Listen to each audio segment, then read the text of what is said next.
So please, let's welcome Professor Ebenezer Adaku, Deputy Rector of GIMPA, for this presentation. Thank you so much.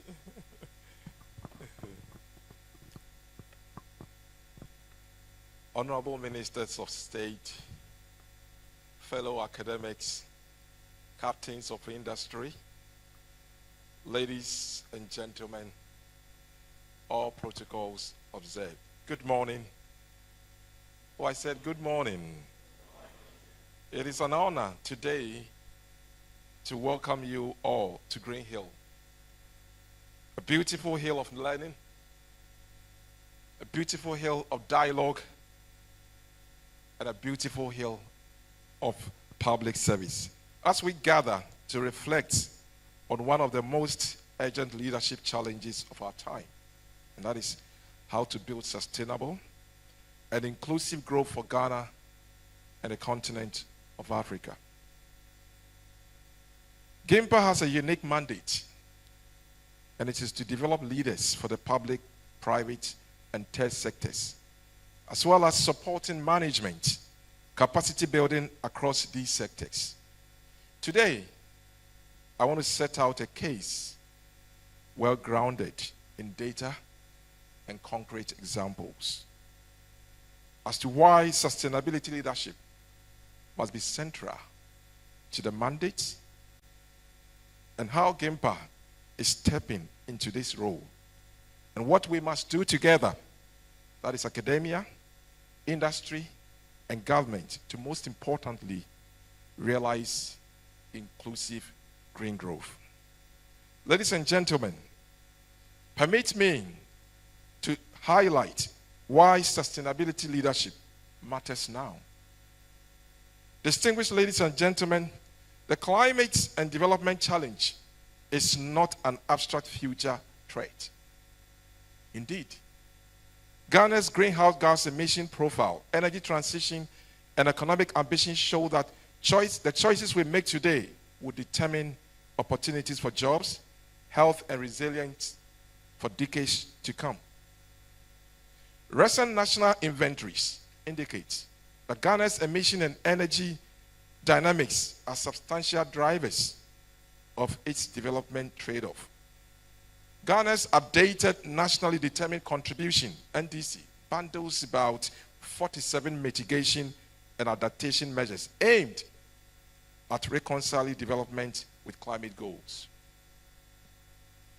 Further, international assessment highlight the job potential of a green transition across the continent. Green economic growth could generate about millions of new jobs in renewables, construction, manufacturing, and services if we invest now in skills and infrastructure. For West Africa and Ghana specifically, the green shift is both a risk and an enormous opportunity to create decent employment and more equitable development. Ladies and gentlemen, GIMPA, because of its focus on leadership, management, and public administration, is strategically positioned to translate these micro challenges into feasible, locally led solutions. But leadership here must be more than rhetoric. It must be evidence-based, cross-sectorial, and committed to inclusion. Ladies and gentlemen, what are some of the examples of engagement and institutional ambitions here at Greenhill? Please permit me to share a few of them. At GIMPA, we have already begun converting intentions into actions. Over the past 2 years, the Institute has hosted capacity building initiatives on environmental and social risk engagement, convened policy dialogues on energy transition, and opened Greenhill as a space for multi-stakeholder engagement on sustainable development. These activities are not peripheral. They are core to our mission of public leadership and management training. Two practical examples illustrate what institutional leadership looks like in practice here at GIMPA.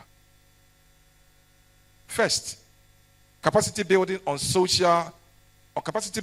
environmental and social risk.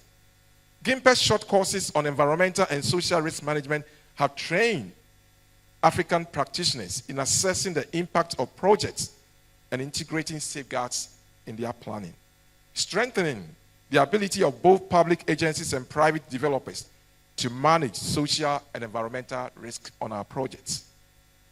Second, policy dialogues on energy transition. The GIMPA Center of Excellence in Public Utility Regulation, (CERPO), brought together regulators, utility providers, academics, and industry to deliberate on smart and fast energy transition. Specifically, the multi-stakeholder conversations is needed to explore how Ghana intends to navigate energy affordability, reliability, and decarbonization from a collaborative perspective.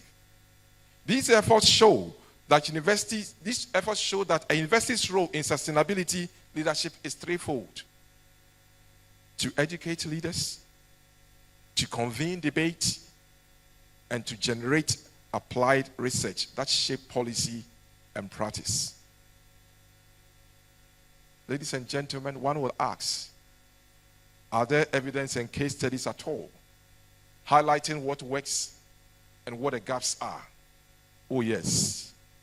I'll start with the first case study here at GIMPA, Greenhill, where I'm going to highlight how responsible resource consumption in a higher education institution is driving sustainability here at the Greenhill. Ladies and gentlemen, for about the past 3 years, GIMPA has been pursuing a paperless policy where internal administrative processes and communication are engaged with electronically without the use of physical papers. This approach continues to save the institute the need for physical papers, toners, and attendant printing resources, translating into nearly about 2 million Ghana cedis in savings in operational cost and on annual basis.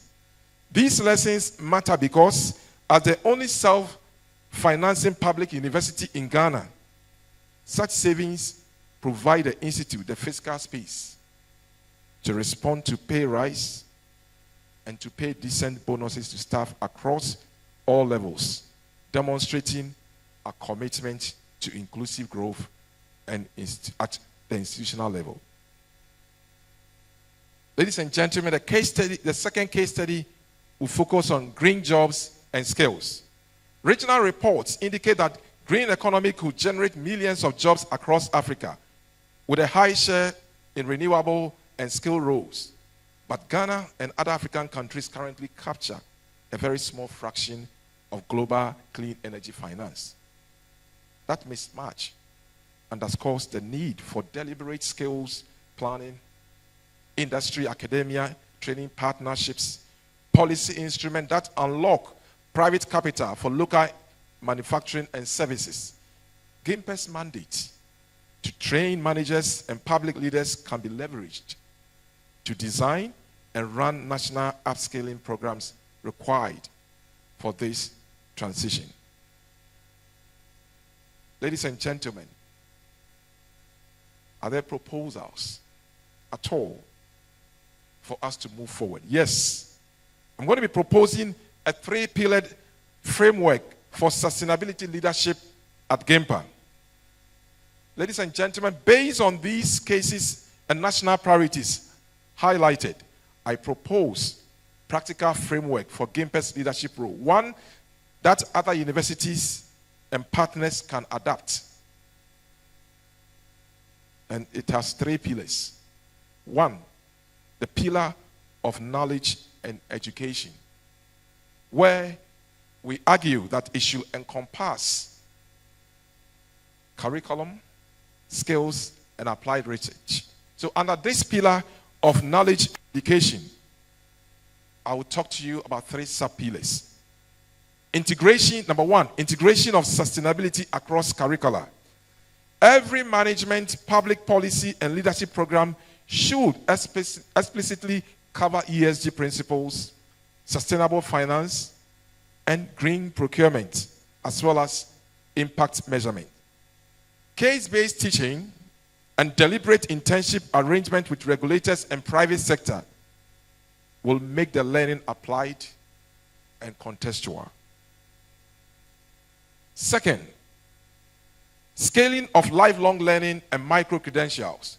To capture green jobs opportunity, we must rapidly scale short courses and credentialing in renewable technologies, green appraisals, carbon accounting, and social safeguards, designed with industry and accredited by regulators and stackable towards professional diplomas.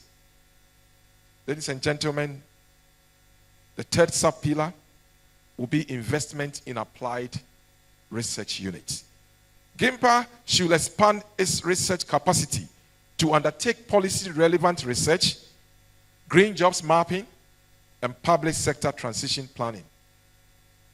I'll talk about the second pillar, the second main pillar of partnerships and innovation, fostering industry linkages and financing pathways. And here, I'll talk to you first about how we need to co-design skills for jobs with industry. The private sector must co-design apprenticeship and training, ensuring graduates meet firm needs. These programs should be monitored for outcomes, specifically looking at employment and wage improvement, and this should be scaled up. Again, there should be mobilization of blended finance for demonstration projects. GIMPA can act as a convener for pilot projects. For example, community solar, energy efficient public buildings, or agro-processing upgrades that demonstrate business models and de-risk investment for private financiers. Ladies and gentlemen, I move to the third pillar where I highlight policy and public engagement, ensuring evidence in action. Here, I also focus on providing policy advisory services. GIMPA must strengthen rapid response policy teams that can provide evidence and modeling to ministries and regulators. This should include cost-benefit analysis of mitigation options, distributional impacts of energy reforms, and design for green fiscal instruments. Again, GIMPA should be focusing on convening multi-stakeholder dialogues. We've already started doing that, but we need to strengthen that. We need to ensure effective public policy, which requires the trusted conveners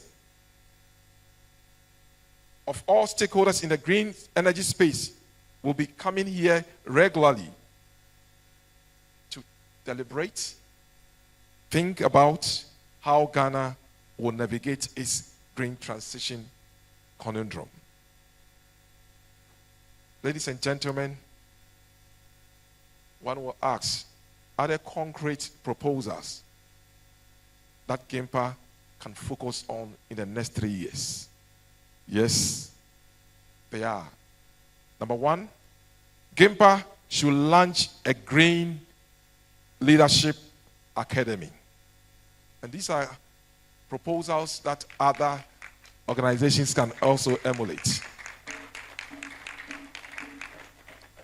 In the next 3 years, we would like to launch a GIMPA Green Leadership Academy, where executive programs for senior public officials and corporate leaders on ESG strategy, green procurement, and climate risk management will be addressed. This academy will combine short modular courses with applied capstone projects in partnership with ministries and the private sector firms. Ladies and gentlemen, in the next 3 years, GIMPA will be focusing on establishing a Greenhill Innovation Lab.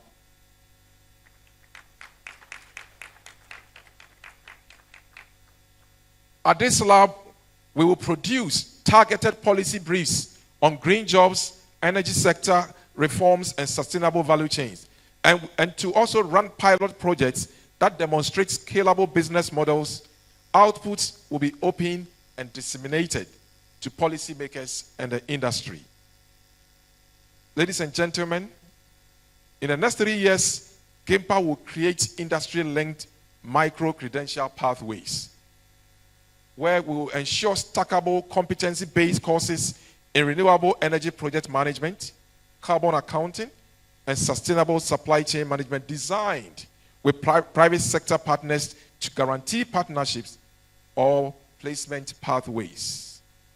Again, we'll be focusing on operating a green finance incubator in the next 3 years. Here, we will convene impact investors, banks, and innovators to design blended finance instruments that de-risk local green projects. The incubator will provide technical assistance and standardize project documentations. Finally, in the next 3 years, GIMPA will be convening a national Greenhill Forum for inclusive transition.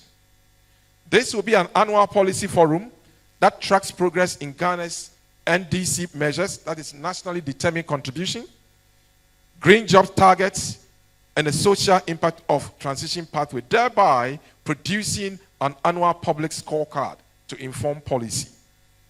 Ladies and gentlemen, each of these initiatives requires collaboration. Universities only provide knowledge and convening power. Industry commits to skill co-design and deployment, while the government provides an enabling policy and financing environment. What should be the roles for each of us as audience here? Number one, to my academic colleagues, let us build interdisciplinary programs. Let us pursue applied research that answers policymakers and industry's real question, and prepare students with both technical and managerial competencies. Let's develop new course models underpinned by meaningful academia-industry collaboration. And to industry leaders, I will encourage you to partner with universities very early to co-design curricula, offer internship and guarantee placements, fund demonstration projects, and bring practical project problems for our students and our researchers to solve. To our policymakers and regulators, please create predictable, transparent policy frameworks and incentives that lower the cost of green investment. Co-invest with the private sector in skills and infrastructure, and use universities as agile knowledge partners for policy, pilots, and evaluation. As I conclude, distinguished ladies and gentlemen, sustainability leadership at GIMPA is not just a slogan. Indeed, we consider it both a responsibility and an opportunity. Ghana's nationally determined contributions set out about 47 measures to reconcile growth with climate action. Our job here is to translate those measures into practical programs that create jobs, reduce vulnerability, and most importantly, uphold justice. GIMPA is ready to lead, to convene, and to innovate, but we cannot do it alone. I invite each of you, scholars, corporate executives, policymakers, to join us in building the partnerships, the curricula, the pilots, and the policy tools that will make an inclusive green transition real for Ghana. Let us use Greenhill not only as a campus, but as a laboratory of leadership, where ideas meet action, and where next generation of sustainable leaders is trained to place justice at the center of impactful growth. Long live Ghana. Long live GIMPA. I thank you.